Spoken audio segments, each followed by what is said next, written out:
السلام عليكم ورحمة الله وبركاته. بسم الله الرحمن الرحيم. الحمد لله رب العالمين، والصلاة والسلام على سيد المرسلين نبينا وحبيبنا وقدوتنا وإمام المرسلين محمد بن عبد الله وعلى آله وصحبه ومن سار على نهجه ودعا بدعوته واهتدى بهداه إلى يوم الدين أما بعد. যাবতীয় প্রশংসা, গুণগান, হামদ এবং তারিফ সেই মহান রাজাধিরাজ আল্লাহ সুবহানাহু ওয়া তাআলার নিমিত্তে পেশ করছি, যে মহান আল্লাহ সুবহানাহু ওয়া তাআলা তার অশেষ অনুগ্রহে আমাদেরকে সুস্থতা এবং নিরাপত্তার সাথে দ্বীনে ইলম অর্জনের উদ্দেশ্যে এই অনলাইন প্ল্যাটফর্মে সমবেত হওয়ার তৌফিক দান করেছেন। আসুন আমরা হৃদয়ের সবটুকু তাজিম মিশিয়ে সেই রব্বুল আলামিনের দরবারে কৃতজ্ঞতা বাণী উচ্চারণ করি। সকলে পড়ি আলহামদুলিল্লাহ। অতঃপর অবারিত সালাত এবং সালাম বর্ষিত হোক প্রাণপ্রিয় নবী, সর্বশেষ এবং সর্বশ্রেষ্ঠ রাসূল খাতামুন নবিয়্যিন নবী মুহাম্মদ রাসূলুল্লাহ সাল্লাল্লাহু আলাইহি ওয়াসাল্লামের প্রতি। আসুন আমরা প্রত্যেকেই প্রিয় নবীর প্রতি হৃদয়ের সবটুকু ভালোবাসা উজাড় করে সালাত ও সালাম পেশ করি। সকলে পড়ি সাল্লাল্লাহু আলাইহি ওয়াসাল্লাম। মোহতারাম ও মুআজ্জাজ প্রাণপ্রিয় দর্শক, শ্রোতা, ভাই এবং বোনেরা, এই মুহূর্তে আমাদের সাথে লাইভে যারা যেখান থেকে যুক্ত হয়েছেন সবাইকে আমি জানাচ্ছি অনেক অনেক প্রীতি, শুভেচ্ছা এবং মোবারকবাদ। আপনাদের সাথে রয়েছি আব্দুল্লাহ হাদি বিন আব্দুল জলিল, সৌদি আরবের পূর্বাঞ্চলে অবস্থিত জুবাইল শহরের দাওয়া অ্যান্ড গাইডেন্স সেন্টার থেকে। আশা করি আমরা এই অনলাইনের মাধ্যমে, ফেসবুক লাইভের মাধ্যমে ইসলামী শরিয়া কোর্সে যে ক্লাসগুলো হয় সেগুলো থেকে আমরা উপকৃত হচ্ছি। আমরা কিছুটা হলেও দ্বীনের জ্ঞান অর্জন করার সুযোগ পাচ্ছি। এই জন্য আমরা রব্বুল আলামিনের দরবারে কৃতজ্ঞতা জ্ঞাপন করি এবং দোয়া করি আল্লাহ সুবহানাহু ওয়া তাআলা আমাদেরকে যেন আরও বেশি দ্বীনের জ্ঞান অর্জন করে সে আলোকে আমাদের জীবনকে সাজিয়ে নেওয়ার তৌফিক দান করেন। তিনি যেন আমাদের ভুল ভ্রান্তিগুলো ক্ষমা করে দেন। তিনি যেন আমাদেরকে পরকালে জান্নাতে প্রবেশ করার তৌফিক দান করেন এবং ভয়াবহ জাহান্নামের আগুন থেকে হেফাজত করেন। আল্লাহুম্মা আমিন।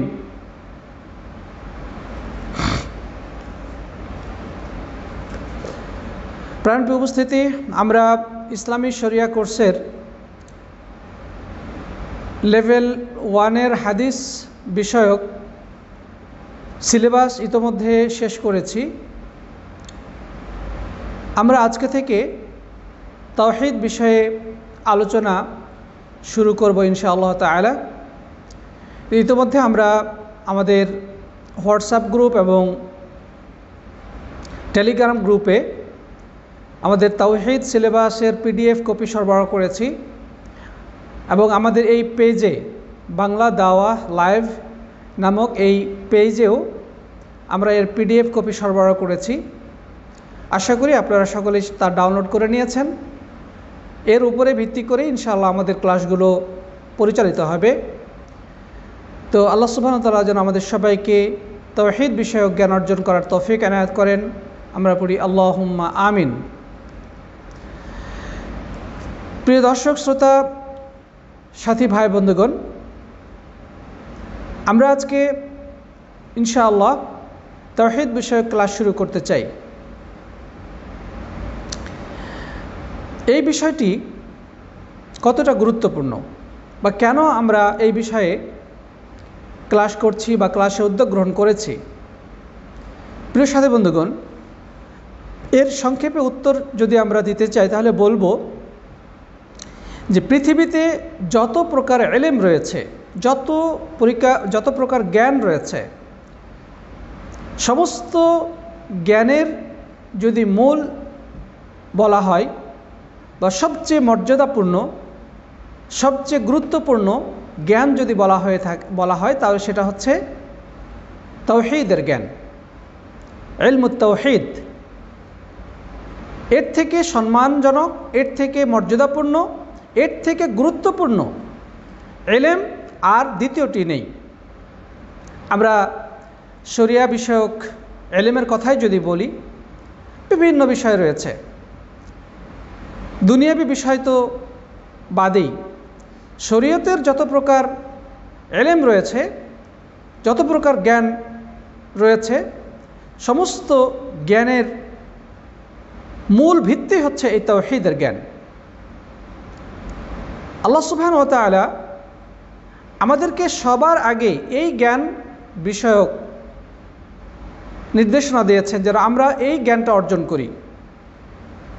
প্রিয় বন্ধুগণ, তো যার কারণে এই ইলমুত তাওহীদ বা তাওহীদ বিষয়ক পর্যালোচনা, এই বিষয়ে আলাদাভাবে সিলেবাস নির্ধারণ করা, স্টাডি করা, এই বিষয়ে ব্যাপক পড়াশোনা করা, এটা আমাদের জন্যে, প্রত্যেক মুসলিমের জন্য অপরিহার্য ফরজ। এই তাওহীদ ব্যতিরেকে কখনোই আমরা দ্বীন ইসলামকে জানতে পারবো না, আল্লাহকে চিনতে পারবো না, নবী রাসূলের দায়িত্ব সম্পর্কে আমরা বুঝতে পারবো না। তাওহীদ ব্যতিরেকে আমরা আল্লাহ সুবহানাহু ওয়া তাআলার কোনো ইবাদতই করতে পারবো না। এই কারণে এই তাওহীদ বিষয়ক জ্ঞান অর্জন করা প্রত্যেক মুমিনের জন্যে, প্রত্যেক ঈমানদারের জন্যে অপরিহার্য ফরজ। সবাইকে এই বিষয়ে জানতে হবে। কয়েকটি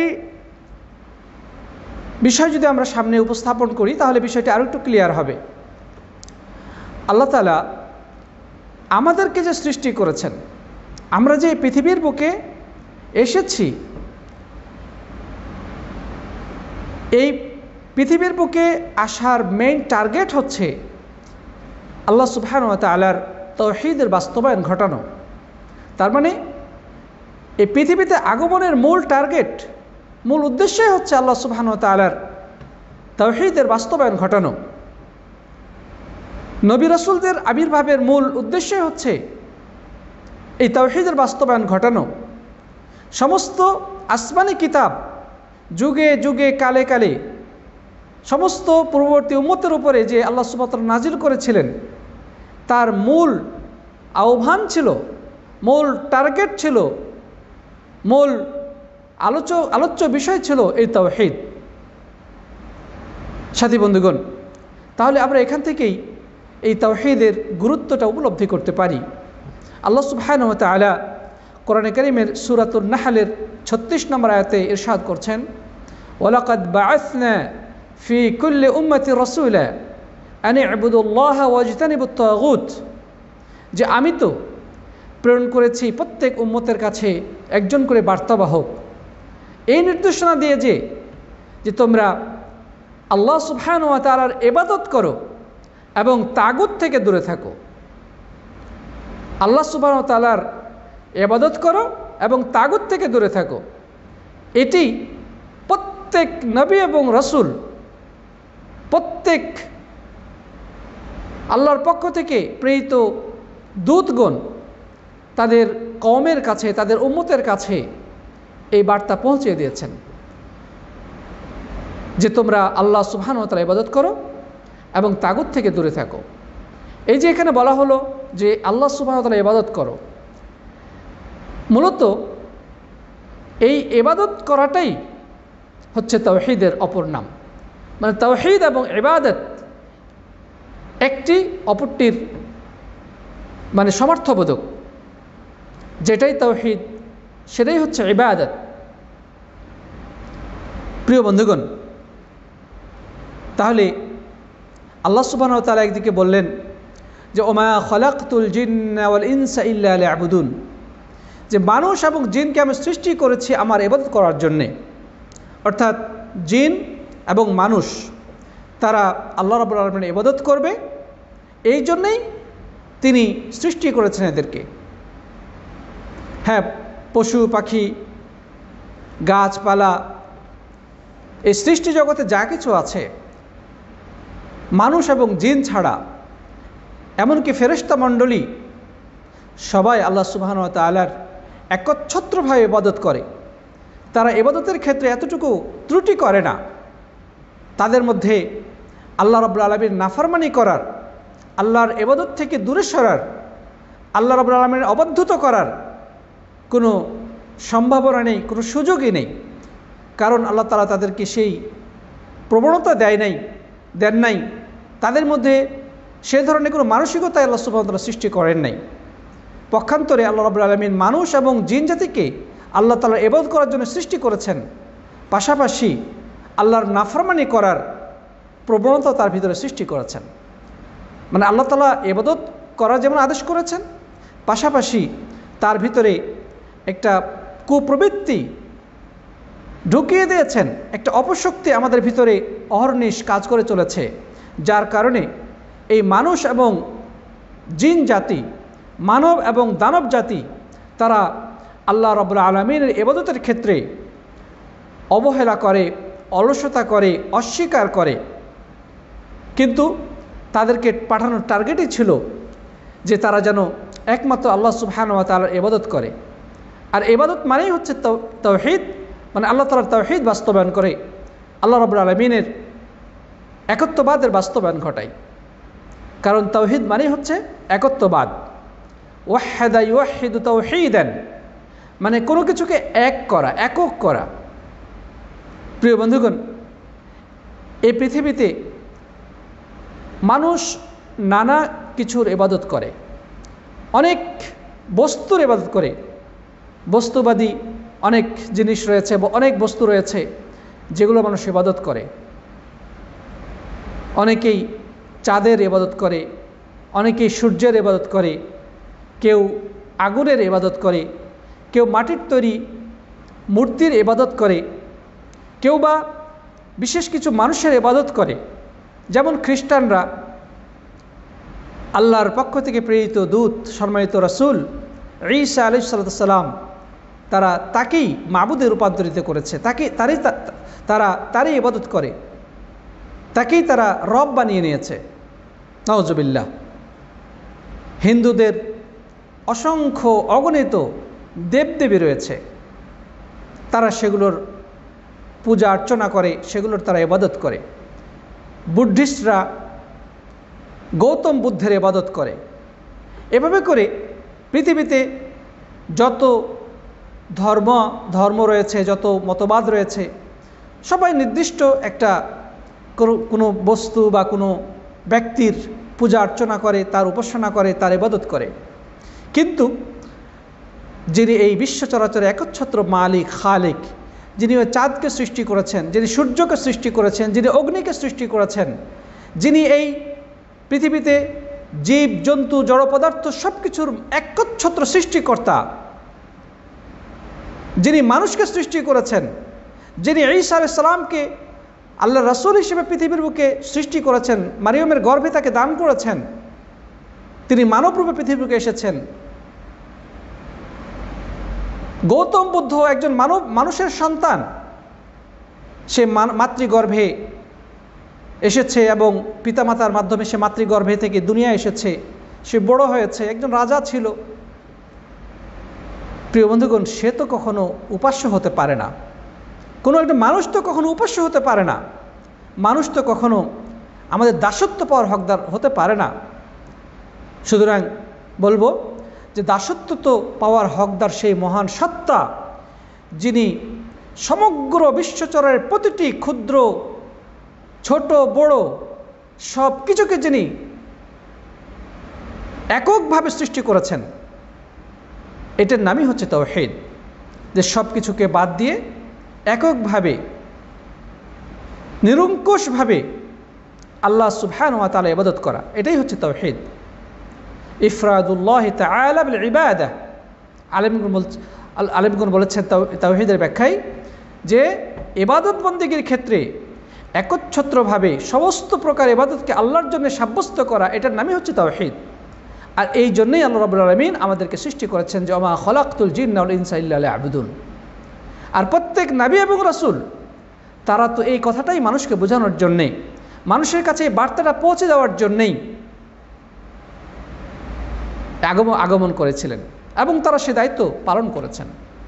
আল্লাহ তাআলা বলছেন ওয়ালাকাদ বাআসনা ফি কুল্লি উম্মাতির রাসূলা, যে প্রত্যেক উম্মতের কাছে আমি একজন করে বার্তাবাহক প্রেরণ করেছি, রাসূল প্রেরণ করেছি, আনি আবুদুল্লাহ, এই নির্দেশনা দিয়ে যে তোমরা আল্লাহর ইবাদত করো, মানে তাওহীদের বাস্তবায়ন ঘটাও, এককভাবে আল্লাহ তাআলার ইবাদত করো। ওয়াজতানিবুত তাগুত, এবং তাগুত থেকে তোমরা সতর্ক হয়ে যাও, তাগুত থেকে তোমরা দূরে থাকো, তাগুতের সংস্পর্শে তোমরা যেও না। তাগুত কাকে বলে? আব্দুল্লাহ ইবনে আব্বাস রাদিয়াল্লাহু তাআলা আনহুমা তিনি বলছেন, কুল্লু মা ইউবাদু মিন দুনিল্লাহি ফাহুয়া তাগুত, যে আল্লাহ ছাড়া যত কিছুর ইবাদত করা হয় সবই হচ্ছে তাগুত। আল্লাহ সুবহানাহু ওয়া তাআলা যত কিছুর ইবাদত করা হয় সবই কি? তাগুত। তবে কোনো কোনো আলেমের এখানে আরেকটি শর্ত আরোপ করেছেন, সেটি হলে যে আল্লাহ ছাড়া যত কিছু ইবাদত করা হয় সে যদি ওই ইবাদতে সন্তুষ্ট থাকে তাহলে সে তাগুত। প্রিয় বন্ধুগণ, তাহলে আল্লাহ রাব্বুল আলামিন আমাদেরকে তাগুত থেকে দূরে থাকতে বলেছেন। আর তাগুতের ব্যাখ্যায় আব্দুল আব্বাস রাদিয়াল্লাহু আনহু যেটা বললেন, যে আল্লাহ ছাড়া যে কোনো ব্যক্তি হোক, বস্তু হোক, সেগুলোর যদি পূজা করা হয়, অর্চনা করা হয়, সেগুলোর দাসত্ব করা হয়, সেগুলোকেই সব কিছুর মালিক মনে করা হয়, তাহলে সেটার নামই হচ্ছে তাগুত। আর কোনো ব্যক্তির যদি কেউ পূজা করে আর সেটা তাতে যদি সে সন্তুষ্ট থাকে তবে তাকে তাগুত বলা হবে।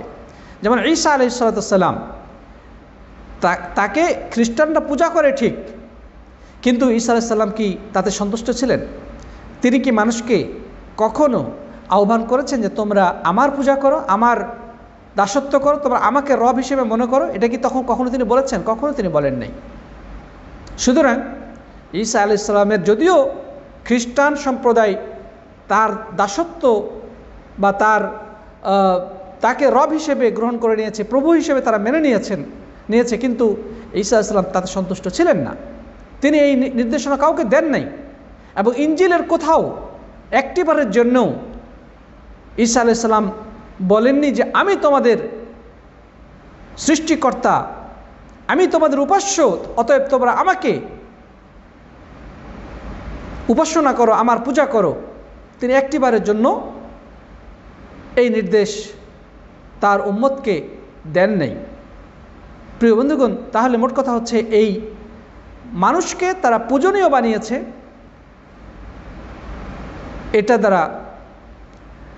এটা তাদের মানুষের বাড়াবাড়ি, মানুষের সীমালঙ্ঘন, আল্লাহর দাসত্ব থেকে দূরে সরা। তাহলে ঈসা আলাইহিস সালাম তিনি তাগুত নন, যদিও খ্রিস্টান তারা পূজা করে, কারণ তিনি তার প্রতি সন্তুষ্ট ছিলেন না। পক্ষান্তরে গৌতম বুদ্ধ, তারও পূজা অর্চনা করা হয়, তার অনুসারীরা তাকে উপাসনা করে, তার পূজা করে, কিন্তু যেহেতু সে তার জীবদ্দশায় তার অনুসারীদেরকে তার উপাসনা করতে বলেছে এবং সে এই উপাসনায় সন্তুষ্ট ছিল, এই কারণে তাকে তাগুত বলা হবে। মোট কথা, বর্তমান যুগেও যদি আমরা দেখি, কিছু পীর রয়েছেন, পীর নামক এক প্রকার তাগুত রয়েছে আমাদের সমাজে, যারা তাদের অনুসারীদের পূজা অর্চনা গ্রহণ করে থাকে, অনুসারীরা তাকে সেজদা করে, বিপদ আপদে ওই পীরের কাছে তারা সাহায্যের জন্য ধর্ণা দেয়, তাকে ত্রাণকর্তা মনে করে এবং পা বিছিয়ে বসে থাকে যেন অন্যরা তাকে সেজদা করে। নাউজুবিল্লাহ। হয়তো আপনারা বিভিন্ন সোশ্যাল মিডিয়ায় এই ধরনের ভিডিও দেখে থাকবেন। এরাও এক প্রকার তাগুত। প্রিয় সাথী বন্ধুগণ, তাহলে আমরা যারা মুসলিম, আমরা যারা তাওহীদপন্থী, আমরা সৃষ্টি জগতের কোনো ব্যক্তি বা বস্তুর পূজা করি না, আমরা দাসত্বের পরিপূর্ণভাবে দাসত্ব করি, বা আমাদের দাসত্বের সবটুকু আমরা সমর্পণ করি এই বিশ্ব চরাচরের একচ্ছত্র অধিপতি, খালিক, সৃষ্টিকর্তা, মালিক, সব কিছুর যিনি প্রোপাইটার, সব কিছুকে যিনি নিয়ন্ত্রণ করেন, লালন পালন করেন, যার কাছ থেকে আমরা এসেছি, আবার যার কাছে আমরা ফিরে যাব, কেবল তারই তারই দাসত্ব করি। এটি হচ্ছে তাওহীদ পন্থীদের পরিচয়। এই জন্য আল্লাহ সুবহানাহু ওয়া তাআলা আমাদেরকে এই পৃথিবীর বুকে প্রেরণ করেছেন। প্রিয় বন্ধুগণ, আমরা সূরা ফাতিহা যদি দেখি, আল্লাহ রাব্বুল আলামিন আমাদেরকে কোরআনের প্রথম সূরার মধ্যেই তাওহীদের শিক্ষা দিয়েছেন। আল্লাহ তাআলা বলেছেন যে ইয়াকা না'বুদু ওয়া ইয়াকা নাস্তাঈন, আমাদের স্বীকারোক্তি আল্লাহ সুবহানাহু ওয়া তাআলা নিয়েছেন এবং আমরা সেটা প্রতিদিন প্রতিনিয়ত প্রত্যেক নামাজের মধ্যে এই স্বীকারোক্তি আল্লাহ রাব্বুল আলামিনের কাছে পেশ করে থাকি। কি? ইয়াকা না'বুদু ওয়া ইয়াকা নাস্তাঈন, হে আল্লাহ, আমরা কেবল তোমারই ইবাদত করি এবং তোমার কাছে সাহায্য প্রার্থনা করি। তাহলে ইবাদত আল্লাহ রাব্বুল আলামিনের করি এবং তার কাছে সাহায্য প্রার্থনা করি, এই স্বীকারোক্তি প্রতিদিন আমরা প্রত্যেক ওয়াক্ত নামাজে রব্বুল আলামিনের দরবারে উপস্থাপন করে থাকি, পেশ করে থাকি। এবং সূরা ফাতিহার একেবারে প্রথম আয়াত থেকে শুরু করে কোরআনে কারীমের একেবারে সর্বশেষ সূরা পর্যন্ত প্রত্যেকটি সূরার মধ্যেই আল্লাহ সুবহানাহু ওয়া তাআলা তাওহীদের স্বীকারোক্তির কথা রয়েছে, আল্লাহ রাব্বুল আলামিনের একত্ববাদের ঘোষণা রয়েছে, তাওহীদের আলোচনা রয়েছে। যেমন বলি আলহামদুলিল্লাহ, যেমন বলি আলহামদুলিল্লাহ, সমস্ত প্রশংসা আল্লাহর জন্যে। এই যে প্রশংসা, এটি বান্দার পক্ষ থেকে আল্লাহ রাব্বুল আলামিনের জন্য করা হয়। এটি মূলত আল্লাহ রাব্বুল আলামিনের একটি দাসত্ব বা ইবাদতের বহিঃপ্রকাশ। আমরা যখন প্রশংসা করি রব্বুল আলামিনের জন্যে, তার মাধ্যমে আমরা তাওহীদের বাস্তবায়ন ঘটালাম। তাহলে সূরা ফাতিহার একেবারে আলহামদু থেকেই তাওহীদের আলোচনা শুরু হয়ে গেছে। বরং তার আগে যদি আমরা বলি বিসমিল্লাহির রহমানির রহিম, সেখানেও তাওহীদের আলোচনা রয়েছে। বিসমিল্লাহ মানে আমি আল্লাহ রাব্বুল আলামিনের সাহায্য নিয়ে শুরু করছি, আল্লাহর নামে শুরু করছি, মানে কি আমি আল্লাহ তাআলার সাহায্য চেয়ে শুরু করছি এই কাজটা। যে কোনো কাজ করার শুরুতে আমরা বিসমিল্লাহ পাঠ করি। সুতরাং আল্লাহ রাব্বুল আলামিনের সাহায্য চেয়ে এই যে আল্লাহর কাছে সাহায্য প্রার্থনা নিয়ে তার নাম ধরে আমরা কাজটা শুরু করলাম, এটি মূলত আমরা তাওহীদের বাস্তবায়ন ঘটালাম। তারপরে আল্লাহ সুবহানাহু ওয়া তাআলার নাম আর রহমানির রহিম, এটাও আল্লাহ রাব্বুল আলামিনের তাওহীদ। এভাবে যদি আমরা সূরা ফাতিহা, এরপরে পুরা কোরআন শেষ করে যদি আমরা সূরাতুন নাসে চলে যাই, সেখানেও তাওহীদের প্রশিক্ষণ, সেখানেও তাওহীদের আলোচনা, সেখানেও তাওহীদের ঘোষণা। কুল আউযু বিরাব্বিন নাস, আমি আশ্রয় প্রার্থনা করছি মানুষের প্রতিপালকের। এই যে আশ্রয় প্রার্থনা করা, এটি মূলত তাওহীদের ঘোষণা। এবং রব্বুন নাস, মানুষের প্রতিপালক, এটি আল্লাহ রাব্বুল আলামিনের রুবুবিয়্যতের ঘোষণা, আল্লাহ তাআলার আসমা ও সিফাতের ঘোষণা। প্রিয় সাথী বন্ধুগণ, তাহলে আমরা বলবো পুরো কোরআনের শুরু থেকে নিয়ে শেষ পর্যন্ত প্রত্যেকটি সূরাতেই আল্লাহ তাআলা তাওহীদ আলোচনা করেছেন এবং তাওহীদের ঘোষণা দেওয়ার জন্য আমাদেরকে আদেশ করেছেন। এবং আল্লাহ সুবহানাহু ওয়া তাআলা আমাদেরকে এই তাওহীদের জন্যই সৃষ্টি করেছেন, তাওহীদ বাস্তবায়নকে উদ্দেশ্যে সৃষ্টি করেছেন। এবং সর্বপ্রথম যে জ্ঞান অর্জন করার নির্দেশ দিয়েছেন সেটা হচ্ছে তাওহীদের জ্ঞান। আল্লাহ তাআলা বলছেন ফা'লাম আন্নাহু লা ইলাহা ইল্লাল্লাহ, যে তুমি এই ইলম অর্জন করো, এই জ্ঞান অর্জন করো যে আল্লাহ ছাড়া সত্যিকার ইবাদত পাওয়ার হকদার আর কেউ নেই, তিনি ছাড়া প্রকৃত উপাস্য দ্বিতীয় কেউ নেই, তিনি একমাত্র উপাস্য মাবুদ। ইবাদত বন্দেগী সব কিছুই তারই প্রাপ্য। তুমি এই কথাটা ভালো করে জেনে নাও, এই বিষয়ে তুমি জ্ঞান অর্জন করো। আলেমগণ বলেছেন যে মানুষের জন্যে আল্লাহ সুবহানাহু ওয়া তাআলা জ্ঞান অর্জন করাকে ফরজ করেছেন। তলবুল ইলম, ইলম অন্বেষণ করা ফরিয়দাতুন, ফরজ, আলা কুল্লি মুসলিম, প্রত্যেক মুসলিমের জন্যে। কোন জ্ঞানটা অর্জন করা ফরজ? সেটা হচ্ছে আল্লাহ রাব্বুল আলামিনের তাওহীদের জ্ঞান, আল্লাহ তাআলার উলুহিয়তের জ্ঞান, আল্লাহর পরিচয়। এটি হচ্ছে আল্লাহ রাব্বুল আলামিনের তাওহীদ এবং এই জ্ঞান অর্জন করা সব কিছুর আগে ফরজ।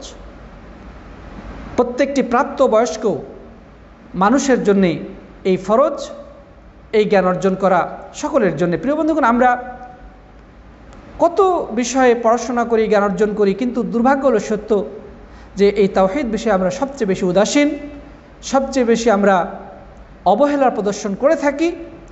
আমাদের দেশের মাদ্রাসাগুলো, স্কুলগুলো, কলেজ, ইউনিভার্সিটিতে এগুলোতে এই তাওহীদ বিষয়ক তেমন উল্লেখযোগ্য কোনো পড়াশোনা নেই। স্কুল, কলেজ, ইউনিভার্সিটির কথা তো বাদেই, এই সমস্ত সেকুলার পড়ার মাধ্যমে কখনোই ইসলাম সম্পর্কে প্রকৃত জ্ঞান অর্জন করা সম্ভব নয়। যদি আমরা মাদ্রাসার পাঠ্যপুস্তকগুলোর দিকে তাকিয়ে দেখি, সেখানেও তাওহীদ বিষয়ক কোনো উল্লেখযোগ্য পড়াশোনা নেই, আলাদা কোনো সিলেবাস রাখা হয় নাই। যার কারণে আমরা মিছিলে মিটিংয়ে তাওহীদের স্লোগান শুনি, তাওহীদি জনতার স্লোগান শুনি, কিন্তু হৃদয়ে তাওহীদের কোনো জায়গা নেই, কার্যক্রমের মধ্যে তাওহীদের কোনো পরিচয় নেই। প্রিয় বন্ধুগণ, আর আমরা যদি সৌদি আরবের দিকে তাকাই, এই সৌদি আরবে আমরা একটা জিনিস ব্যতিক্রমধর্মী সিলেবাস লক্ষ্য করব, সেটি হচ্ছে তাওহীদ বিষয়ক সিলেবাস। এদেশের একেবারে প্রাইমারি লেভেল থেকে শুরু করে বিশ্ববিদ্যালয় পর্যন্ত প্রত্যেকটি ক্লাসে এই তাওহীদ বিষয়ক আলাদা সাবজেক্ট রয়েছে। প্রত্যেকটি ক্লাসে তাওহীদ বিষয়ক আলাদা সাবজেক্ট রয়েছে। এই কারণে এদেশের একেবারে খুব প্রাইমারি লেভেল থেকে শিক্ষা অর্জনকারী ব্যক্তির কাছেও তাওহীদের বিষয়গুলো ক্লিয়ার।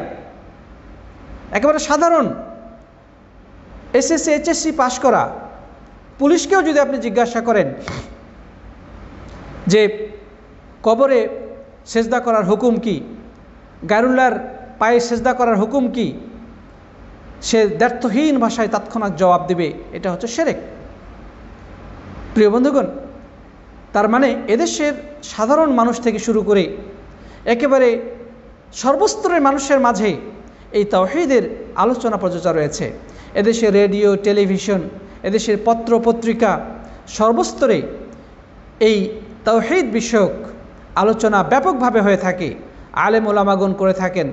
এবং এদেশের শিক্ষা সিলেবাসের মধ্যে তাওহীদ নামক একটি সিলেবাসকে আলাদাভাবে অন্তর্ভুক্ত করা হয়েছে, যেন মানুষের কাছে আল্লাহ রাব্বুল আলামিনের সবচেয়ে বড় যে হক, যেটা পাওনা, আল্লাহ রাব্বুল আলামিনের ইবাদত, সেই বিষয়ে তারা সচেতন থাকতে পারে এবং কোনোভাবে মানুষের ভিতরে যেন তাওহীদের বিপরীত কোনো কিছু প্রবেশ করতে না পারে।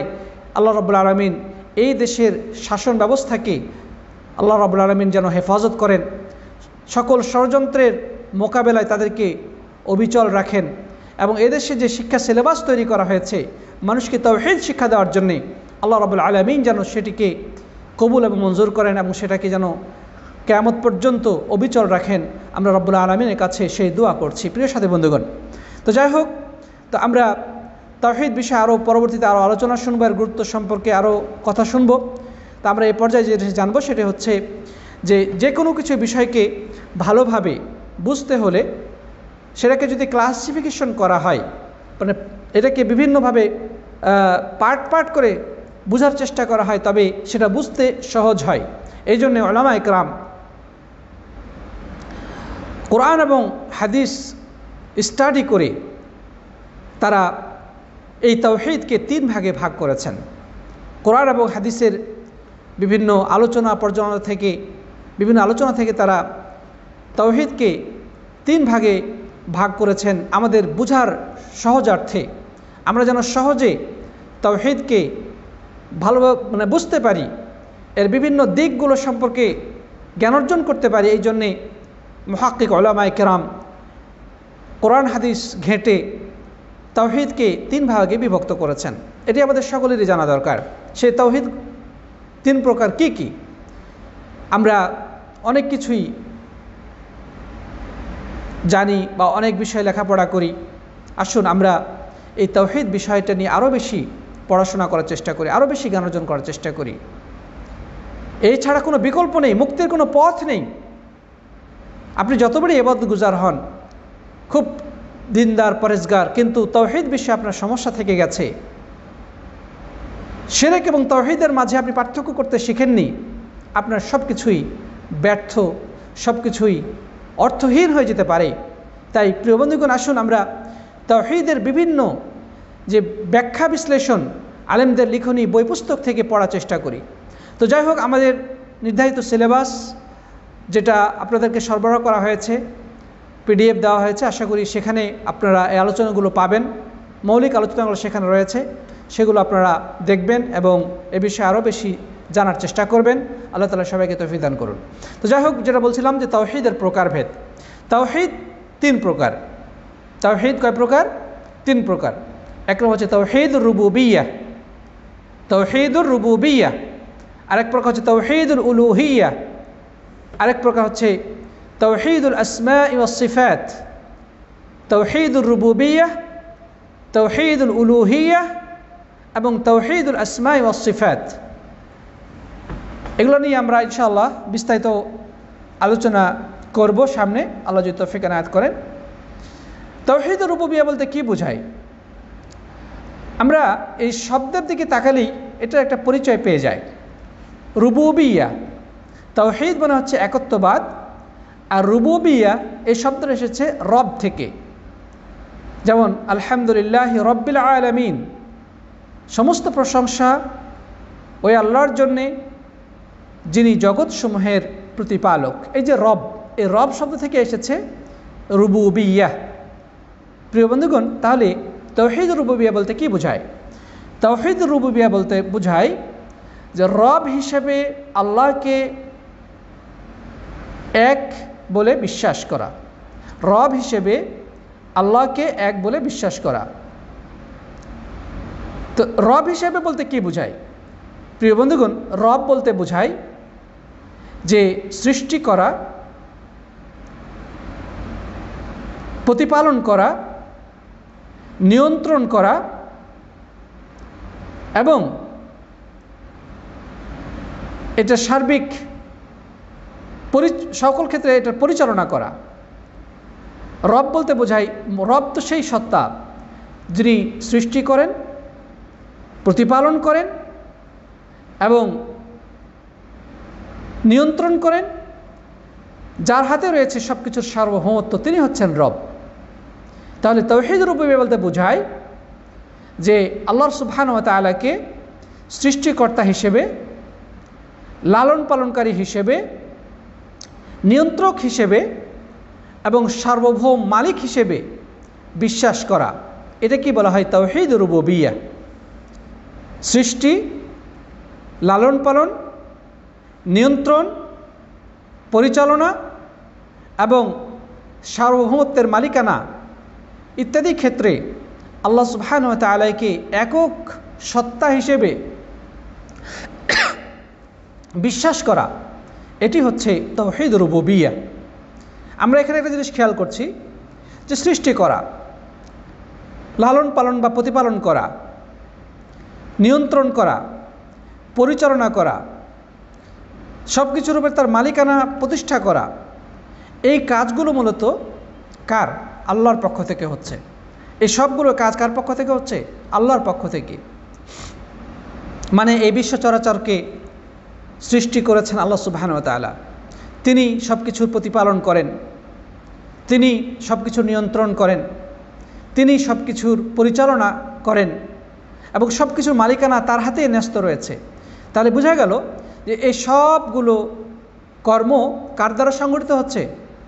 স্বয়ং আল্লাহ সুবহানাহু ওয়া তাআলা থেকে সংগঠিত হচ্ছে। এই জন্য আলেমগণ এই তাওহীদুর রুবুবিয়্যাহর অন্য একটি ব্যাখ্যা দিয়েছেন যে আল্লাহ সুবহানাহু ওয়া তাআলাকে তার কর্মসমূহকে একক বলে বিশ্বাস করা বা একক হিসেবে মেনে নেওয়া।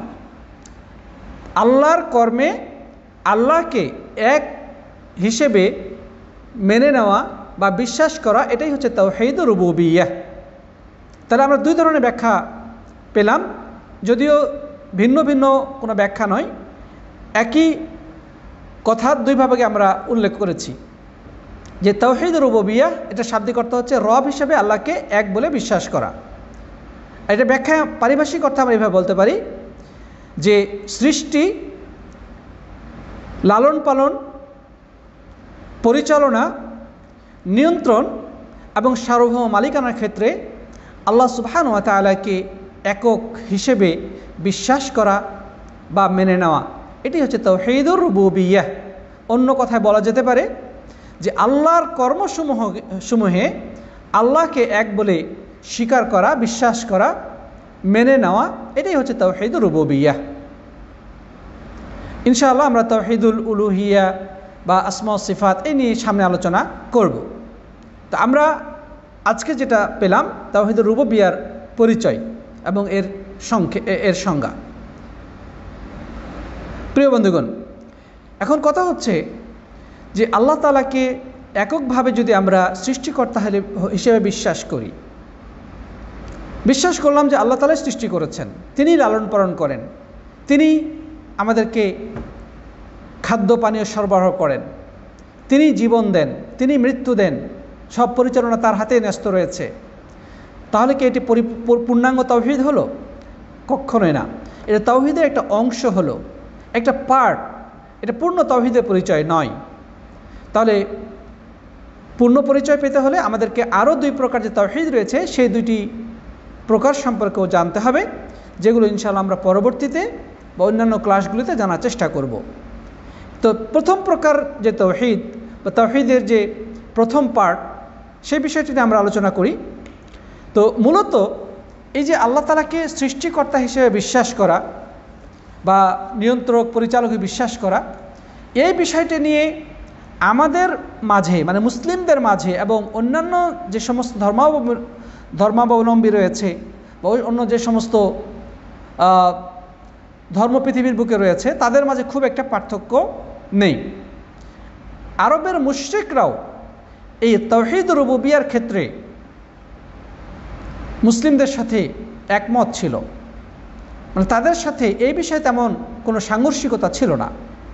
আরবের সেই মূর্তি পূজারীরাও তাওহীদ রুবুবিয়্যাকে বিশ্বাস করত। আমাদের হিন্দু সমাজে যদি আমরা দেখি, তারাও কিন্তু তাওহীদ রুবুবিয়্যাকে বিশ্বাস করে, খ্রিস্টানরাও তাওহীদ রুবুবিয়্যাকে বিশ্বাস করে এবং পৃথিবীর সমস্ত ধর্মই তাওহীদ রুবুবিয়্যাকে স্বীকার করে। এই ক্ষেত্রে মুসলিমদের মাঝে এবং অন্যান্য ধর্মাবলম্বীদের মাঝে তেমন একটা পার্থক্য নেই। আল্লাহ তাআলা কোরআনে কারীমের মধ্যে সূরা লোকমানের 25 এবং সূরা জুমারের 28 নম্বর আয়াতে বলছেন, সূরা জুমারের 38 নম্বর আয়াতে বলছেন যে ওয়ালা ইন সাআলতাহুম মান খালাকাস সামাওয়াতি ওয়াল আরদা লা ইয়াকুলুন্নাল্লাহ, যে হে নবী আপনি যদি আরবের ওই মূর্তি পূজারীদেরকে, মুশরিকদেরকে প্রশ্ন করেন, জিজ্ঞাসা করেন যে কে সৃষ্টি করেছে আসমান এবং জমিন এবং কে সৃষ্টি করেছে বিশ্ব চরাচর, হে নবী আপনি যদি তাদেরকে জিজ্ঞাসা করেন যে মান খালাকাস সামাওয়াতি ওয়াল আরদ, আসমান সমূহ এবং জমিন কে সৃষ্টি করেছে, লা ইয়াকুলুন্নাল্লাহ, তারা অবশ্যই বলবে যে আল্লাহ সৃষ্টি করেছেন, আল্লাহ সৃষ্টি করেছেন, এই কথা তারা অবশ্যই বলবে। তার অর্থ হলো আরবের মুশরিকরা যারা মূর্তি পূজা করত, তাদের ধ্যানে, জ্ঞানে, চিন্তা চেতনায় যে পৌত্তলিকতা বিরাজ করত, যারা মূর্তির উদ্দেশ্যেই পশু জবাই করত, মূর্তির কাছে সাহায্য প্রার্থনা করত এবং মূর্তি তাদের সব কিছুর মূল ছিল, তারাও বিশ্বাস করত যে সৃষ্টিকর্তা আল্লাহ, সৃষ্টিকর্তা আল্লাহ, লালন পালনকারী আল্লাহ। তারাও বলতো না যে এই মূর্তি আমাদেরকে সৃষ্টি করেছে, তারাও এই কথা বলতো না। আপনি আমাদের ভারত উপমহাদেশে হিন্দুদেরকে প্রশ্ন করেন, আপনি আজকেও প্রশ্ন করে দেখতে পারেন যে বলতো তোমাদেরকে কি এই মূর্তিতে সৃষ্টি করেছে? তারা কিন্তু জবাব দিয়ে বলবে যে না, এই মূর্তি আমাদেরকে সৃষ্টি করেনি, বরং তারাও জবাব বলবে যে ভগবান আমাদেরকে সৃষ্টি করেছে অথবা উপরওয়ালা আমাদেরকে সৃষ্টি করেছেন। তার মানে তারাও আল্লাহ তাআলাকে সৃষ্টিকারী হিসেবে বিশ্বাস করে, কিন্তু ইবাদতের ক্ষেত্রে তারা অন্যকে শরীক করে, যেটা তাওহীদে উলুহিয়ার সাথে সাংঘর্ষিক। ইনশাআল্লাহ আমরা সেটা পরে যাব আলোচনায়। তার মানে প্রিয় সাথী বন্ধুগণ, অন্যান্য সকল ধর্মাবলম্বীর নিকটে এই তাওহীদের রুবুবিয়্যাত একটি স্বীকৃত বিষয়। খ্রিস্টানরাও তারা বলে না যে এই যিশু খ্রিস্ট বা ঈসা আলাইহিস সালাম, যাকে তারা যিশু বলে, সে সৃষ্টি করেছে, তারা এটাও বলে না। তারা বলে যে তিন খোদার এক খোদা হচ্ছে এই ঈসা, কিন্তু আরও দুই খোদা আছে, একটা হচ্ছে মানে যিশু, আরেকটা হচ্ছে মেরি, মা মেরি মানে ঈসা আলাইহিস সালামের মা, এবং আরেকজন হচ্ছে হোলি সোল বা রূহুল কুদুস, পবিত্র আত্মা। তারা সেই পবিত্র আত্মাকেই সৃষ্টিকর্তা হিসেবে মনে করে। তার মানে এই তাওহীদ রুবুবিয়্যার ক্ষেত্রে তারা ঈসা আলাইহিস সালামকেও যিশুকেও তারা সৃষ্টিকর্তা বলে বিশ্বাস করে না। প্রিয় উপস্থিতি, সাথী বন্ধুগণ, তাহলে কি বোঝা গেল যে যুগে যুগে কালে কালে যত ধর্মাবলম্বী ছিল, এখন আছে, সমস্ত ধর্মের অনুসারীরা এই তাওহীদ রুবুবিয়্যাকে বিশ্বাস করে। খুব অতি সামান্য কিছু মানুষ আছে যাদের পরিমাণ খুবই সামান্য, তারা তাওহীদ রুবুবিয়্যাতে বিশ্বাস করে না। তারা কারা? তারা হচ্ছে তথাকথিত নাস্তিক সমাজ। এই নাস্তিকরা আল্লাহকে সৃষ্টিকর্তা হিসেবে বিশ্বাস করে না। প্রিয় বন্ধুগণ, নাস্তিক ছাড়া অন্যান্য ধর্মাবলম্বী সবাই এ বিষয়ে একমত। তাই কেউ যদি শুধু আল্লাহকে সৃষ্টিকর্তা হিসেবে মনে করে, লালন পালনকারী মনে করে, জীবনদাতা মৃত্যুদাতা মনে করে, জমিন থেকে ফসল উদ্গতকারী মনে করে, তাহলে সে প্রকৃত মুসলিম হবে না, প্রকৃত ইসলামে প্রবেশ করবে না, যতক্ষণ পর্যন্ত বাকি দুই প্রকার তাওহীদকে মনে প্রাণে বিশ্বাস না করবে। এই জন্যে আমাদের আলোচ্য বিষয় যেদিকে বেশি গুরুত্ব দেওয়া দরকার সেটা হচ্ছে তাওহীদ রুবুবিয়্যাহ, তাওহীদ উলুহিয়্যাহ এবং তাওহীদ আসমা ওয়া সিফাতের দিকে। এদিকে আমাদের বেশি গুরুত্ব দেওয়া দরকার, কারণ তাওহীদ রুবুবিয়্যাহর ব্যাপারে তেমন কোনো দ্বিমত নেই। আল্লাহ রাসূল সাল্লাল্লাহু আলাইহি সাল্লাম আরবদের মুশরিকদের সাথে বিভিন্ন যুদ্ধের মুখোমুখি হয়েছিলেন, যুদ্ধ করেছেন। কিসের জন্য? তাওহীদ রুবুবিয়্যাহ বাস্তবায়ন করার জন্য না, তাওহীদ রুবুবিয়্যাহর জন্য নয়, বরং তাওহীদ উলুহিয়্যাহর জন্য। তারা আল্লাহর ইবাদতের ক্ষেত্রে অন্যকে অংশীদার করত, সেই জায়গাতেই মতবিরোধটা ঘটেছে। কিন্তু আল্লাহকে সৃষ্টিকর্তা, লালনকারী, পালনকারী মানার ক্ষেত্রে আরবের মুশরিকরা একমত ছিল। এই বিশ্বাসে সেগুলো তাদেরকে ইসলামে প্রবেশ করায় নাই। প্রিয় সাথী বন্ধুগণ, তো যাই হোক, বরং সৃষ্টিকর্তা হিসেবে আল্লাহকে বিশ্বাস করা এটি মানুষের নেচার, মানুষের একেবারে স্বভাবজাত ধর্ম, স্বভাবজাত প্রবৃত্তি, আল্লাহকে সৃষ্টিকর্তা হিসেবে বিশ্বাস করা। তো যাই হোক, আমরা সামনে চলি। তাহলে মানুষের নেচার যদি হয়, মানুষের স্বভাব যদি হয় আল্লাহকে এক বলে বিশ্বাস করা, আল্লাহকে সৃষ্টিকর্তা বিশ্বাস করা, তাহলে তারা অন্যান্য সৃষ্টি জগতের কাছে মাথা নত করে কেন?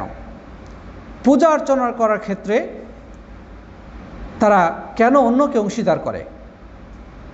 প্রিয় বন্ধুগণ, পৃথিবীতে যত আদম সন্তান এর আবির্ভাব ঘটে, আল্লাহ তাআলা যত আদম সন্তান সৃষ্টি করেন, সব আদম সন্তানই আল্লাহ রাব্বুল আলামিনের দেওয়া প্রাকৃতিক যে বিধান, আল্লাহ রাব্বুল আলামিনের রব হিসেবে স্বীকৃতি, এই বিষয়ে তারা স্বীকারোক্তি দিয়েই পৃথিবীর বুকে আসে। অর্থাৎ প্রত্যেকেই ইসলামের উপরেই এই দুনিয়ার বুকে আসে, কিন্তু তার পিতামাতা, তার পারিপার্শ্বিকতা, তার সমাজ, তার শিক্ষক, শিক্ষা প্রতিষ্ঠান, মিডিয়া, এগুলো তাকে ধীরে ধীরে আল্লাহ রাব্বুল আলামিনের এই তাওহীদ থেকে দূরে সরিয়ে দেয়। কিন্তু সৃষ্টিগতভাবে তার ভিতরে আল্লাহর প্রতি বিশ্বাস, তাওহীদের প্রতি বিশ্বাস, এটা অবধারিতভাবে থাকে। কিন্তু সে যে পরিবেশে বড় হয়ে ওঠে, সে তার বাবা মাকে যা করতে দেখে তাই সে করে, সে স্কুলের টিচারের কাছে যা শুনে সেটাই সে বিশ্বাস করে, মিডিয়ার মাধ্যমে তার সামনে যা কিছু আসে বা যা কিছু সে দেখে, আস্তে আস্তে ধীরে ধীরে তার মনের মুকুরে সেগুলোই জমতে শুরু করে।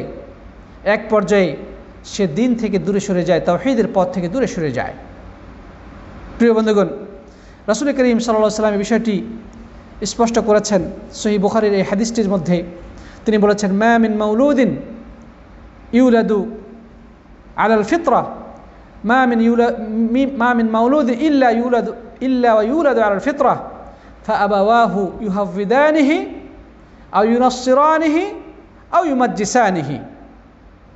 রাসূল করিম সাল্লাল্লাহু আলাইহি ওয়াসাল্লাম ইরশাদ করেন যে পৃথিবীতে যত নবজাতকের আবির্ভাব ঘটে, যত আদম সন্তান ভূমিষ্ঠ হয়, সকলেই স্বভাব ধর্ম ইসলামের উপরে আসে। তারপরে তার বাবা এবং মা দুজনে মিলে তাকে হয় ইহুদি বানায়, অথবা খ্রিস্টান বানায়, অথবা অগ্নিপূজক বানায়। এখানে কিছু উদাহরণ দেওয়া হয়েছে ধর্মের। অন্যান্য ধর্মাবলম্বী বা অন্যান্য যে সমস্ত ধর্ম পৃথিবীর বুকে রয়েছে, ওই ধর্মাবলম্বীদের ঘরে যে সন্তান আসে, তার বাবা মাকে দেখে সেই ধর্মে অনুসারী হয়ে যায়। সাথী বন্ধুগণ, আল্লাহ রাব্বুল আলামিন যাকে তাওহীদের দিশা দিয়েছেন সে প্রকৃত সৌভাগ্যবান। আর যে ব্যক্তি তার পারিপার্শ্বিকতা, বাবা মা বা শিক্ষা ব্যবস্থার কারণে অথবা মিডিয়া ইত্যাদি কারণে পথভ্রষ্ট হয়, সে হচ্ছে প্রকৃত হতভাগ্য। ইসলাম হচ্ছে মানুষের ন্যাচারাল ধর্ম, মানুষের একেবারে সৃষ্টিগত ধর্ম। এই ধর্ম থেকে দূরে সরে যাওয়াটা হচ্ছে হতভাগ্যের কারণ। তো যাই হোক, আল্লাহ তাআলা আরেকটি হাদিসের মধ্যে বলেছেন, আল্লাহ রাসূল সাল্লাল্লাহু আলাইহি ওয়াসাল্লাম একটি হাদিসের মধ্যে বলেছেন, যে হাদিসে কুদসি, সেই হাদিসে কুদসিতে আল্লাহ তাআলা নিজে বলেছেন যে ইন্নী খালাকতু ইবাদি হুনাফা কুল্লাহুম, আমি প্রত্যেক বান্দাকে একত্ববাদে বিশ্বাসী বা তাওহীদের উপরেই সৃষ্টি করেছি। আমি প্রত্যেকটি বান্দাকে, আল্লাহ তাআলা বলছে যে আমার প্রত্যেক বান্দাকে আমি সৃষ্টি করেছি হুনাফা, মানে তাওহীদপন্থী হিসেবে, একনিষ্ঠ, আল্লাহ তাআলার প্রতি একনিষ্ঠ বিশ্বাসী হিসেবে। ওয়া ইন্নাহুম আতাতহুমুশ শায়াতিন, কিন্তু তাদের কাছে পরে শয়তান এসেছে। ফাজতালাতহুম আন দীনিহিম, এরপরে তাদেরকে তাদের দিন থেকে দূরে সরিয়ে দিয়েছে। আল্লাহ তাআলা বলছে প্রত্যেকটি বান্দাকে আমি সৃষ্টি করেছি তাওহীদপন্থী, আল্লাহ তাআলার একনিষ্ঠ তাওহীদের উপরেই আমি সৃষ্টি করেছি, একনিষ্ঠভাবে তাদেরকে সৃষ্টি করেছি। কিন্তু শয়তান তাদেরকে কি করেছে? তার দিন থেকে দূরে সরিয়ে দিয়েছে। ফাহাররামাত আলাইহিম মা আহলালতু লাহুম ওয়া আমারাতহুম আন ইউশরিকু বি মা লাম উনজিল বিহি সুলতানা। আর শয়তান আসার পরে আমি যা হালাল করেছি, আল্লাহ তাআলা বলছেন যে আমি যা হালাল করেছি তাদের জন্যে, শয়তান এসে সেগুলোকে তাদের জন্য হারাম করেছে। এবং আমার ইবাদতের ক্ষেত্রে অন্যকে অংশীদার করার ক্ষেত্রে শয়তান তাদেরকে নির্দেশ দিয়েছে, যে ব্যাপারে আমি কোনো বিধান অবতীর্ণ করি নাই। অর্থাৎ মানুষ সৃষ্টিগতভাবে তাওহীদপন্থী, আল্লাহর ইবাদতমুখী, কিন্তু শয়তান তাদেরকে বিপদগামী করেছে। আল্লাহর দেওয়া হারামকে হালাল করেছে, আল্লাহর দেওয়া হালালকে হারাম করেছে, এবং মানুষকে শিরকের দিকে ধাবিত করেছে। তাহলে এখানে আরেকটি এর কারণ পেলাম মানুষ বিপথে যাওয়ার, সেটি হচ্ছে শয়তানের প্ররোচনা। তাহলে মানুষ বিপথে যায় কয়েকটি কারণে। একটা হচ্ছে তার বাবা মা, সমাজ, পারিপার্শ্বিকতা, শিক্ষা ব্যবস্থা, মিডিয়া ইত্যাদি কারণে মানুষ পথভ্রষ্ট হয়, বিপদগামী হয়। আরেকটা হচ্ছে শয়তান মানুষকে ভুলিয়ে ভালিয়ে মিথ্যা যুক্তি দিয়ে আল্লাহর দিন থেকে দূরে সরিয়ে যায় এবং তার অনুসারী করে ছাড়ে। কিন্তু সৃষ্টিগতভাবে মানুষ তাওহীদপন্থী, আল্লাহ রাব্বুল আলামিনের প্রতি অভিমুখী, তার রুবিয়তের, উলুহিয়তের স্বীকৃতি সহকারে সে পৃথিবীর বুকে আগমন করেছে। আপনি দেখবেন আমাদের ছোট ছোট বাচ্চারা, তারা যখন ছোট থাকে তখন মসজিদে যে নামাজ আদায় করতে, তারা রোজা রাখার জন্য কতটা উদ্গ্রীব থাকে, উৎসাহী থাকে। তাদেরকে যদি রাত্রে সেহরি খাওয়ার জন্যে না উঠানো হয়, অনেক সময় রাগ করে তারা না খেয়ে রোজা রেখে দেয়। অনেক সময় তারা মানে এটার জন্য বকাবকি করে যে কেন রাতে তাদেরকে ঘুম থেকে ওঠানো হয় নাই। কিন্তু এই ছেলেটাই যখন আস্তে আস্তে বড় হয়, স্কুলে ভর্তি হয়, তখন দেখে যে তার বন্ধুরা অনেকেই নামাজ পড়ে না, তার টিচাররা অনেকেই নামাজ পড়ে না। তখন আস্তে আস্তে সে নামাজ ছেড়ে দেয়। অথচ সে ছোটোকালে মসজিদে আজান হলে মসজিদে চলে যেত, কিন্তু বড় হওয়ার পরে তার বন্ধুদের দেখা দেখি, তার টিচারদেরকে যখন সে দেখলো যে সে বেনামাজি, তখন সে আস্তে আস্তে বেনামাজি হয়ে যায়। তারপরে আরও যখন বড় হয়, প্রথমে সে বিড়ি সিগারেট ঘৃণা করত, এটাকে সে খারাপ মনে করত। কিন্তু আরেকটু যখন বড় হয়, তার বন্ধুদেরকে দেখে যখন সে বিড়ি সিগারেট বা ধূমপান করতেছে, বিড়ি সিগারেট তারা পান করতেছে, তখন তাদের সাথে থাকতে থাকতে একসময় সে নিজেও এই সমস্ত বিড়ি সিগারেটে অভ্যস্ত হয়ে পড়ে। এরপরে যখন সে কলেজে যায়, সেখানে দেখা যাচ্ছে তারই বন্ধুরা অনেকে হয়তো বা মদ পান করে, অথচ সে স্কুল থাকা অবস্থায় সে মদকে ঘৃণা করত, হয়তো বিড়ি সিগারেট কখনো কখনো পান করত, কিন্তু মদ বা নেশাদার দ্রব্যকে সে ঘৃণা করত। কিন্তু সে যখন আরেকটু বড় হয়ে তার বন্ধুদেরকে দেখলো বা তার সমাজের আরও মানুষকে দেখলো যে তারা অনেকে মদ পান করতেছে বা নেশা করতেছে, তখন সে আস্তে আস্তে সেদিকে ধাবিত হতে শুরু করে। সে আগে মেয়েদের থেকে দৃষ্টি নত রাখত, কিন্তু সেখানে যে চতুর্দিকে তাকিয়ে দেখে যে অনেকেই তথাকথিত বয়ফ্রেন্ড এবং গার্লফ্রেন্ড নিয়ে ঘোরাঘুরি করতেছে, তথাকথিত প্রেমে হাবুডুবু খাচ্ছে, আস্তে আস্তে সেও সে পথে পা বাড়ায়। কিন্তু কলেজে থাকা অবস্থায় সে কিন্তু এখনও আল্লাহকে বিশ্বাস করে, এখনও অন্তরে ইসলাম প্রতি তার ভালোবাসা রয়ে গেছে। কিন্তু এই ছেলেটা যখন বিশ্ববিদ্যালয়ে যায়, বিশ্ববিদ্যালয়ে যাওয়ার পরে নাস্তিক শিক্ষকদের কবলে পড়ে ডারউইন মতবাদের থিওরি পড়ানো হয়, ডারউইনের থিওরি পড়ানো হয়, যেখানে তথাকথিত বিভিন্ন দর্শন পড়ানো হয়, এবং নাস্তিকতা মানে মন মানসিকতা সম্পন্ন টিচাররা এসে ইসলামের বিপক্ষে নানা যুক্তি অবতারণা করতে থাকে। এই ছোটকালে নামাজি ছেলেটি, রোজাদার ছেলেটি আস্তে আস্তে নাস্তিকে রূপান্তরিত হয়। সে বলতে শুরু করে যে there is no god, unseen is nothing. সে বলতে থাকে যে গড বলতে কিছু নাই, যা দেখা যায় না তা বিশ্বাস করি না। এভাবে করে আস্তে আস্তে সে নাস্তিকতার দিকে পা বাড়ায়। আমাদের সমাজে অসংখ্য অগণিত নাস্তিক রয়েছে যারা ছোটকালে নামাজ পড়ত, রোজা রাখত, এবং ওয়াজ মাহফিলে যে ওয়াজ শুনত, আলেমদেরকে ভালোবাসত, মসজিদে যাতায়াত করত, পাপাচারকে ঘৃণা করত, এরাই ওই বিশ্ববিদ্যালয়ে নাস্তিকদের খপ্পরে পড়ে বা তথাকথিত বিভিন্ন মিডিয়া বা বিভিন্ন ব্লগের বিভিন্ন ব্লগ পড়ে বা নাস্তিক বন্ধুদের সাথে চলাফেরা করতে গিয়ে এক পর্যায়ে মসজিদকে ঘৃণা করতে শুরু করে, আলেমদেরকে ঘৃণা করতে শুরু করে, নামাজের ব্যাপারে কুৎসা বা খারাপ কথা তারা বলতে শুরু করে, মানে ইসলামের বিধিবিধান পর্দা নিয়ে তারা উপহাস করে, মানে ইসলামের সব কিছুকে তা ঘৃণা করতে শুরু করে। একদিনে হয় নাই, তার সমাজ, তার পরিবেশ, তার শিক্ষা তাকে ধীরে ধীরে নাস্তিক বানিয়ে ছেড়েছে। প্রিয় সাথী বন্ধুগণ, এভাবে করেই মানুষ আল্লাহর পথ থেকে, আল্লাহর দিন থেকে দূরে সরে যায়। কিন্তু ন্যাচারালি, সৃষ্টিগতভাবে মানুষ আল্লাহর প্রতি বিশ্বাসী। এটা ওই নাস্তিকদের বাল্যজীবনটা খেয়াল করলেই বুঝতে পারবেন, দেখতে পারবেন। আল্লাহ তাআলা আমাদেরকে হেফাজত করুন, আল্লাহুম্মা আমিন। প্রিয় সাথী বন্ধুগণ, আল্লাহ সুবহানাহু ওয়া তাআলা আমাদেরকে সৃষ্টি করেছেন তার ইবাদত করার জন্যে। তিনি আমাদেরকে গাছপালা, এই মানে পাহাড় পর্বত, চন্দ্র সূর্য, এগুলোকে দিয়েছেন আমাদের কল্যাণের জন্যে। এগুলো পূজা করার তিনি আদেশ করেন নাই।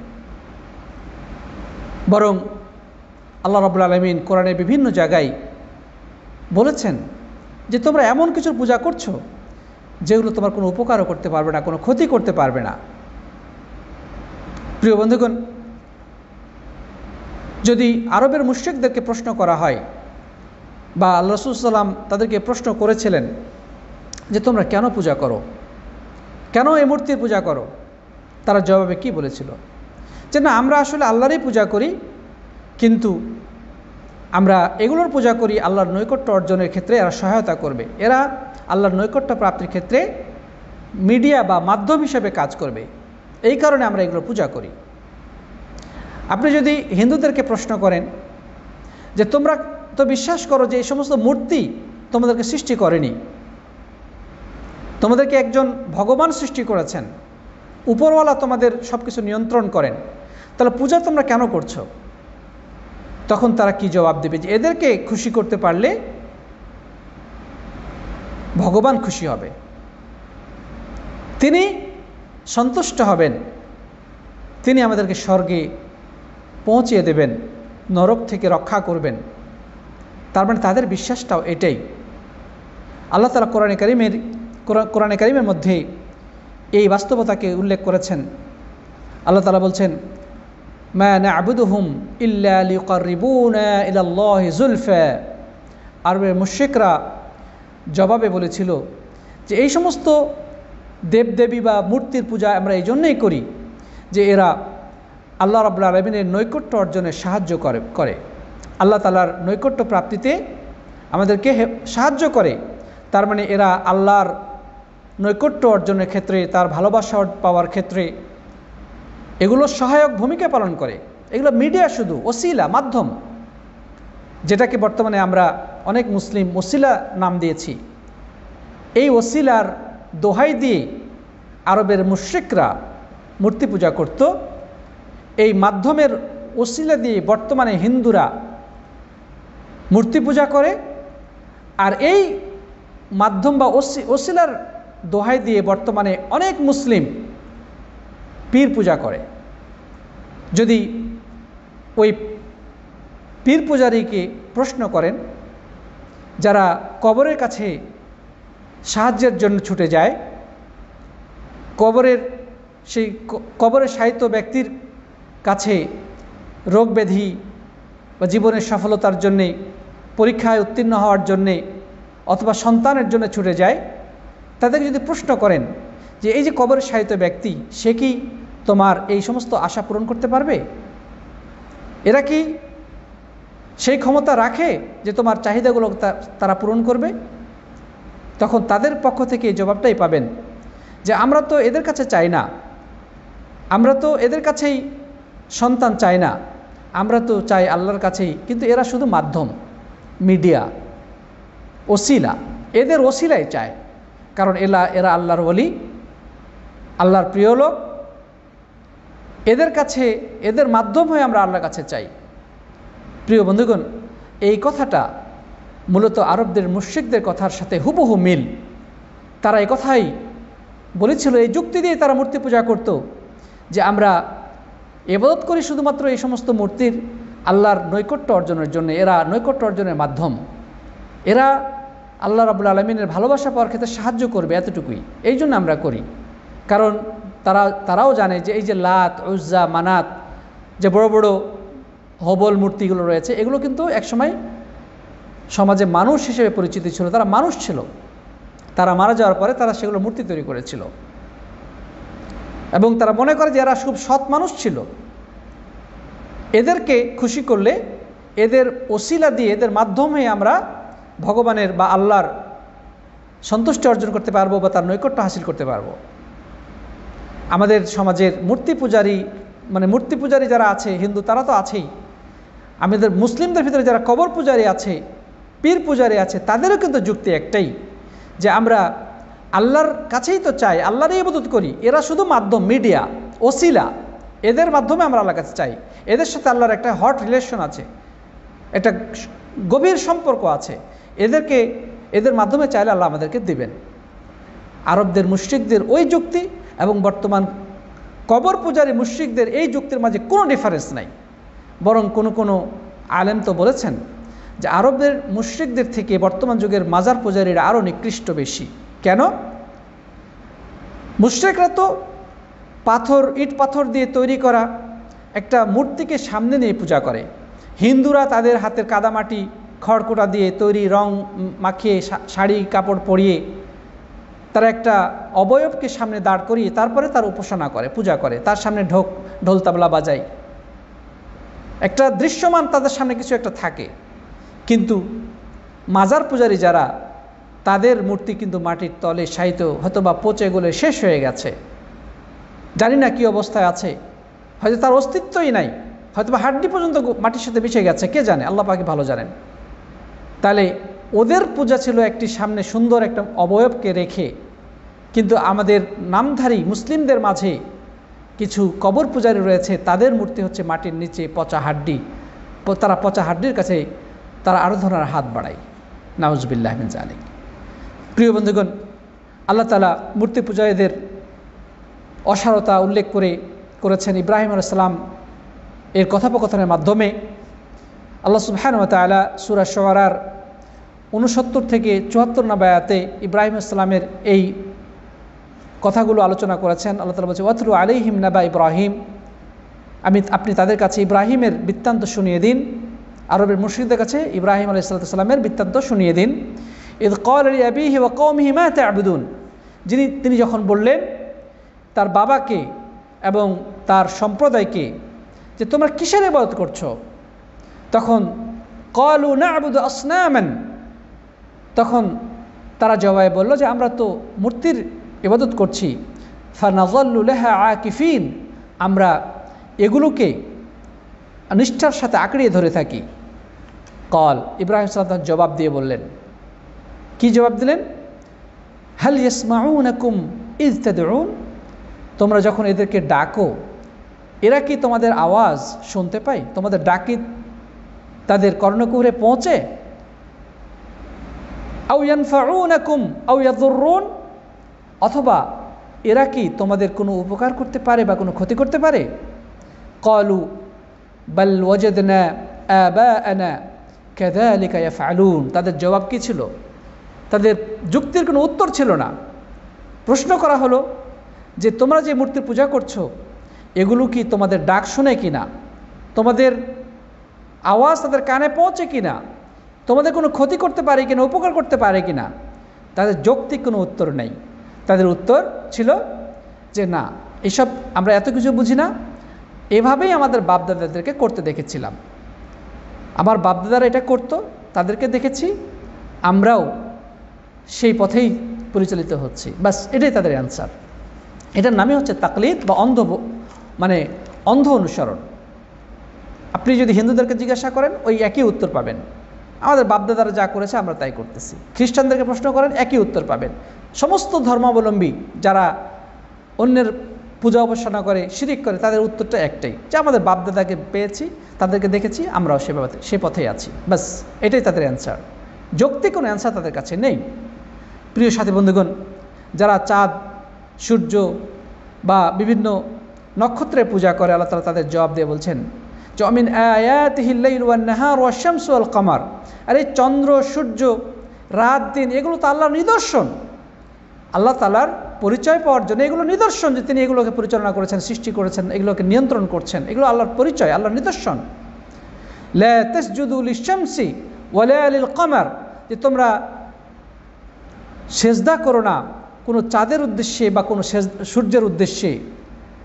ওয়াসজুদু লিল্লাহ আল্লাযী খালাকাহুন্না, বরং তোমরা সেজদা করো যিনি এই সমস্ত চন্দ্র, সূর্য, নক্ষত্রপুঞ্জ ইত্যাদি সৃষ্টিকর্তা, তার তোমরা সেগুলোর উদ্দেশ্যে সেজদা করো, এদেরকে চাঁদকে বা সূর্যকে তোমরা সেজদা করো না।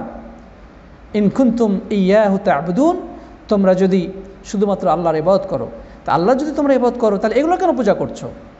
হিন্দুদেরকে প্রশ্ন করো যে তোমরা বলো যে আমরা ভগবানের পূজা করছি, তাহলে এগুলোর কাছে তোমরা সেজদা করতেছো কেন?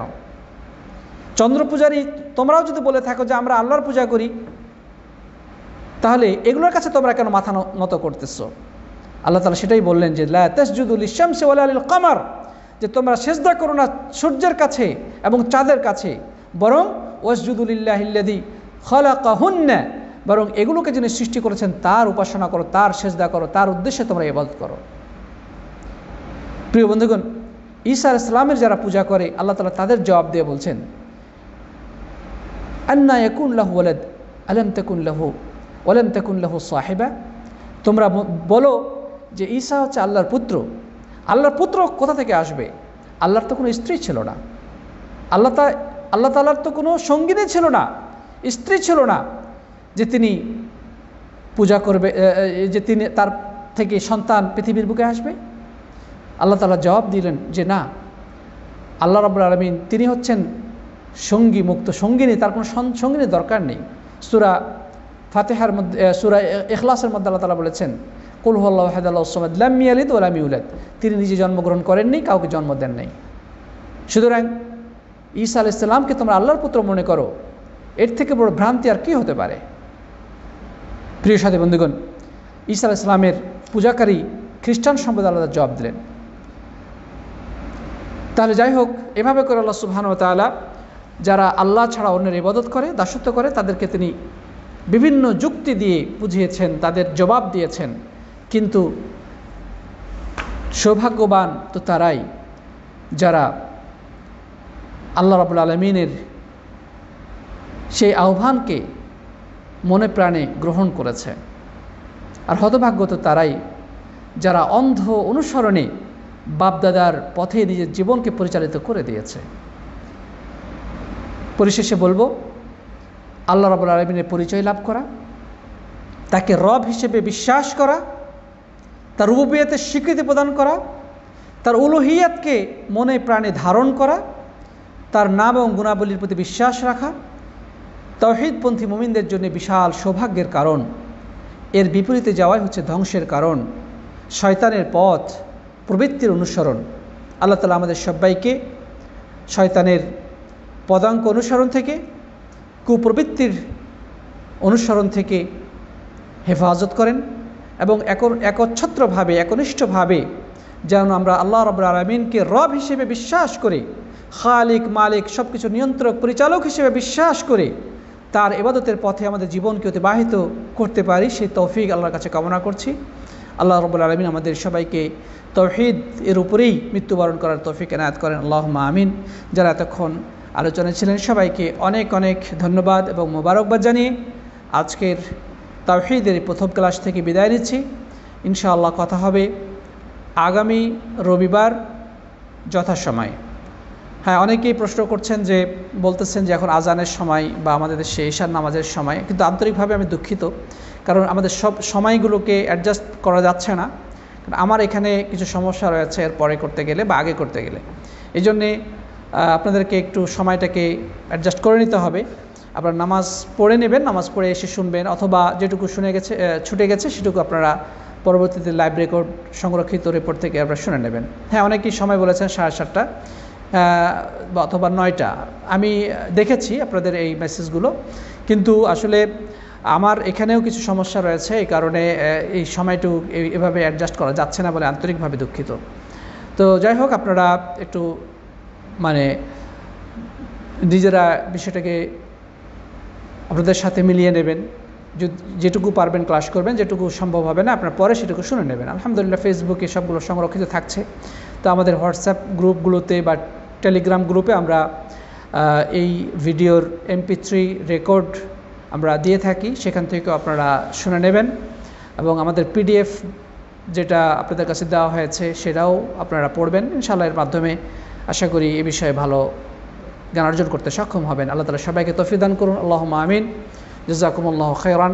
হাদা সাল্লাল্লাহু আলা নবিয়িনা মুহাম্মদ ওয়া আলা আলিহি ওয়া সাহবিহি আজমাইন। আরেকটি কথা হচ্ছে যে পরীক্ষার বিষয়টা আমরা প্রত্যেক শনিবারেই পরীক্ষা নিয়ে থাকি, সেই হিসেবে ইনশাআল্লাহ আগামী শনিবারে পরীক্ষা রয়েছে, সাপ্তাহিক পরীক্ষা।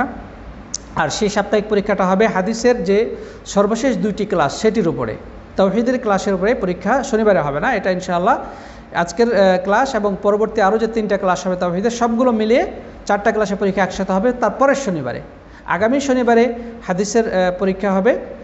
সেটা হবে যে গত যে 2 ক্লাসটা হয়েছে সেই 2টি ক্লাসের উপরে। জাযাকুমুল্লাহু খাইরান। আসসালামু আলাইকুম ওয়া রাহমাতুল্লাহি ওয়া বারাকাতুহু।